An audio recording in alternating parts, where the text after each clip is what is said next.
Welcome to my lesson on how to complete this square. Just a quick recap of a couple of quadratic equation forms that you should know. We're going to look at standard form and vertex form. So standard form looks like y equals ax squared plus bx plus c. And you would have learned that standard form gives you a couple of key pieces of information about the graph of this quadratic. It's going to give you information about the shape and the orientation. So the shape is when we're talking about if it's stretched or compressed, so narrow or wide, and also if it opens up or down, whether it's positive or negative. The other key piece of information that standard form gives us is the c value, which is our y-intercept or our initial value. That's the place where the graph or the parabola is going to cross the y-axis. The second form that we are going to look at is vertex form, which is y equals a x minus h squared plus k. And once again, they're giving you key pieces of information about the shape of the graph and the orientation, whether it opens up or down. But also it is giving us the vertex, which is why it's called vertex form. So the vertex is HK. Now the vertex is really important in word problems because when they ask you for the maximum or the minimum, they are referring to the vertex of the parabola because we know that the vertex is where the max or the min occurs. So what you have probably already learned is how to go from vertex form to standard form. So to go from vertex form to standard form, you would have just expanded. And I always say that we FOIL, so expanded. Today, when we complete this square, we're actually going to go the other way. So what happens when they're giving us standard form and I want to go to vertex form? This is where we're going to complete the square. So in order to complete the square, first we need to know how to factor a perfect square trinomial. Again, I'm going to do a quick refresher on that, but if this is something that you need more help on, you should be looking up help for how to factor a perfect square. Perfect square looks like a squared plus 2ab plus b squared, and it factors to the square root of the first term, the first sign that you see, and the square root of the last term. So a plus b squared. Now we know that not all trinomials are perfect squares. So how do we check to see if it is? Well, if we take 2, multiply it by the square root of the first and the last terms, that should equal the middle term. If that happens, it is a perfect square. Let me just show you with an example so it makes a little bit more sense. If we take the square root of the first term times the square root of the last term and double it, we get the middle term if it's a perfect square. So if we take the square root of the first term, which is 2x, and the square root of the last term, which in this case is 7, and we double that. So if we multiply it by 2, what I'm going to end up with is 2 times 2x times 7, which is 4x times 7, which is 28x, which is indeed our middle term. So this means that this trinomial is in fact a perfect square. So how do we factor this? We're going to write out our 2 brackets, squared. I'm going to take the square root of the first term. I'm going to use the first sign that I see and the square root of the last term, which is 2x minus 7 squared. Notice we've gone from standard form to vertex form. In a perfect world, every time we need to go from standard to vertex, it would be a perfect square trinomial, then one step and we'd have the answer. However, we know that's not always the case. So let's look at how to complete this square. I'm going to do 2 examples for completing this square when the a value is 1, which means we just have a 1 out in front, so usually you don't see anything there. And then I'm going to do 2 examples of when it's not equal to 1. So I've listed some steps here on the side. Now this is something that you shouldn't have to memorize, so when you have a good understanding of what's happening here, the steps should come naturally to you. However, I've listed them there so we can kind of follow. My first step says to find the magic number that will make the first 3 terms a perfect square. So I like to call this a magic number. Now some teachers don't. So if you say something about a magic number in class and your teacher looks at you funny, that it's okay. It's just something I like to call a magic number. What that means here is I'm going to write out my first 2 terms, x squared plus 2x And here's where I need some magic number that's going to make this a perfect square. Obviously, I can see that I can't just leave the 7 there because I can't take the square root of 7. That's definitely not a perfect square. So what can I put in here to make this a perfect square so that I can factor it? So how we find that number is just by taking the b value, which is our middle term, in this case 2, divided by 2 and squaring it. So my magic number is the b value divided by 2 and squared. 2 divided by 2 is 1. 1 squared is just 1. So that means if I put a 1 here, all of a sudden I've created a perfect square that I can factor. Let's just double check. If I take the square root of x squared, which is x, times the square root of the last term, which is 1, and double that, do I get the middle term? So the square root of x squared is x times the square root of 1, which is 1, and double that. We get 2x, which is the middle term. So I have created a perfect square.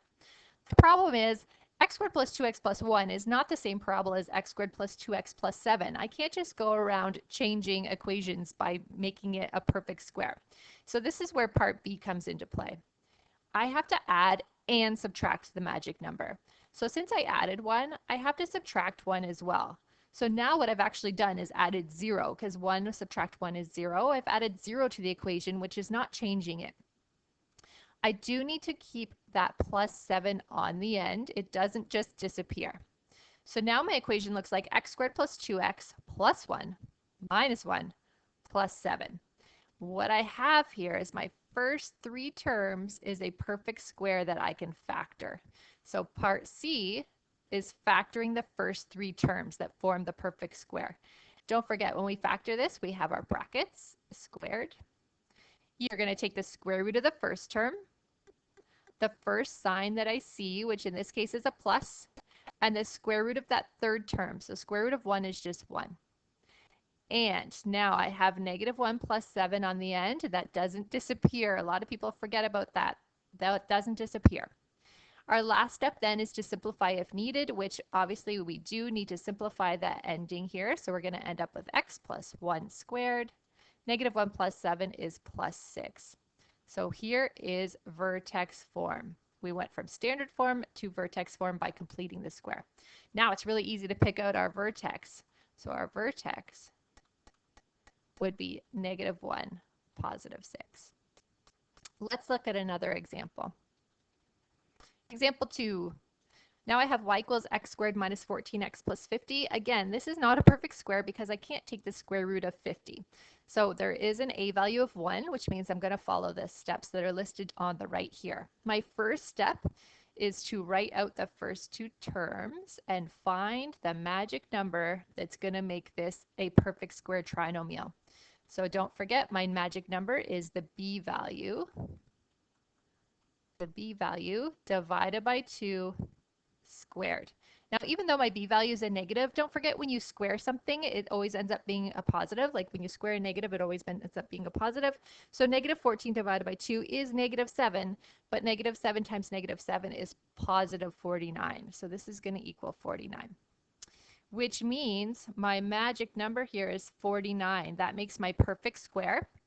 If I add 49, part B here, I have to also subtract 49 so that I'm not changing the equation. And my plus 50 stays on the end. So my first 3 terms are a perfect square. My next step, I'm going to be factoring that. So you're going to write out your 2 brackets and square it. We're going to take the square root of the first term, my first sign that you see, and the square root of that third term, which in this case is 7. And I still have negative 49 plus 50 on the end. Your last step is to simplify this, which I'm just going to combine those 2 last terms. Negative 49 plus 50 is just plus 1. So this is a vertex form. I can see that my vertex is going to be 7, 1. Okay, let's look at a couple examples when a is not equal to 1. So we're going to throw a couple more steps in here. When a is not equal to 1, you'll notice that I have a term out in front. So my first step, this is very important, you need to common factor the a term out of the first two. So that a is 4. I need to common factor that out, which is going to leave me with x squared. And I'm going to common factor it out of both the first two. So we're going to take a 4 out of negative 16 as well, which leaves me with negative 4x. So negative 16x divided by 4 is negative 4x. And I still have a plus 11. So all I've done is taken that a value out of the first two terms. My second step is to find that magic number again. Let me move that out of the way here.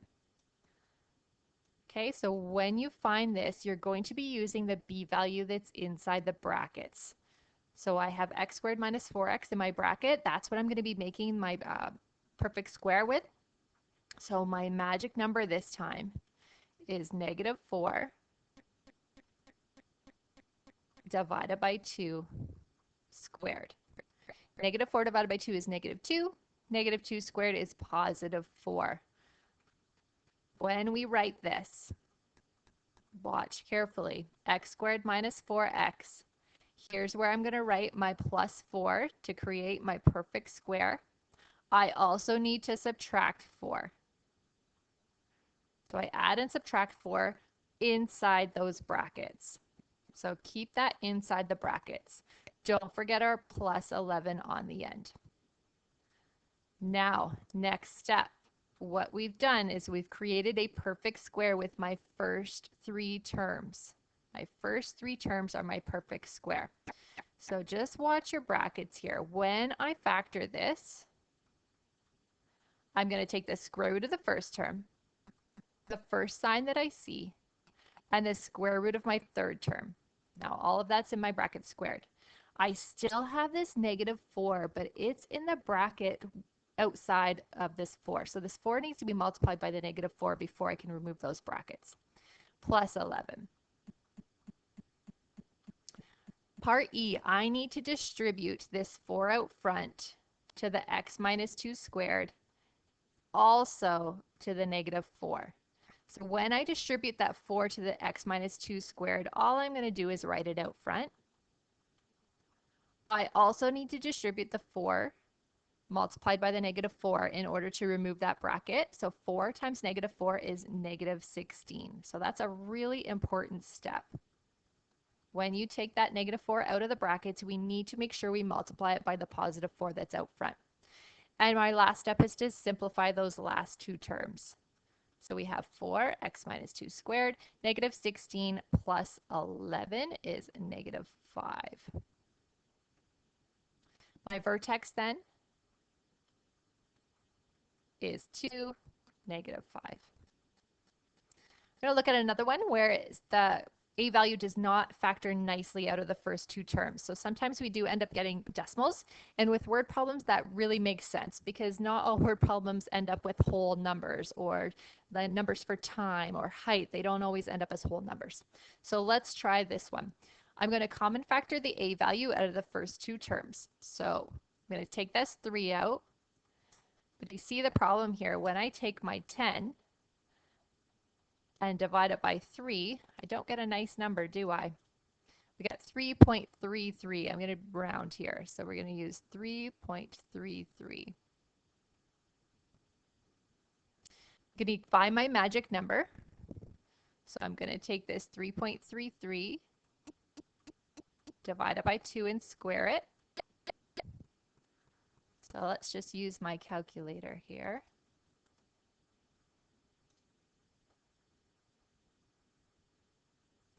3.33, we're going to divide that by 2, and then we're going to square it. So 2.77.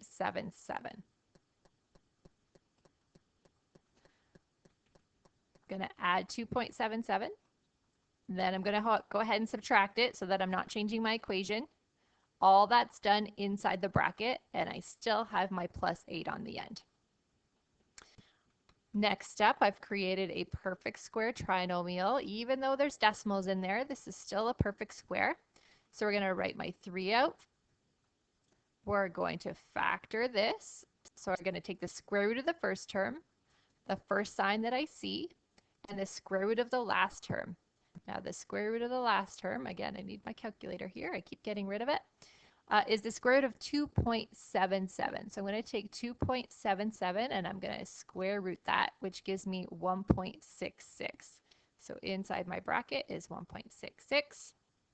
I'm still subtracting 2.77, but it is in the bracket with that 3 out front. So my next step, very important, distribute the 3 to the x plus 1.66 squared and distribute my 3 to my negative 2.71. So when I distribute the 3 to the first one, we get 1.66 squared. Distribute my 3 to the last one, and we're going to have 3 times negative 2.77, which is negative 8.31.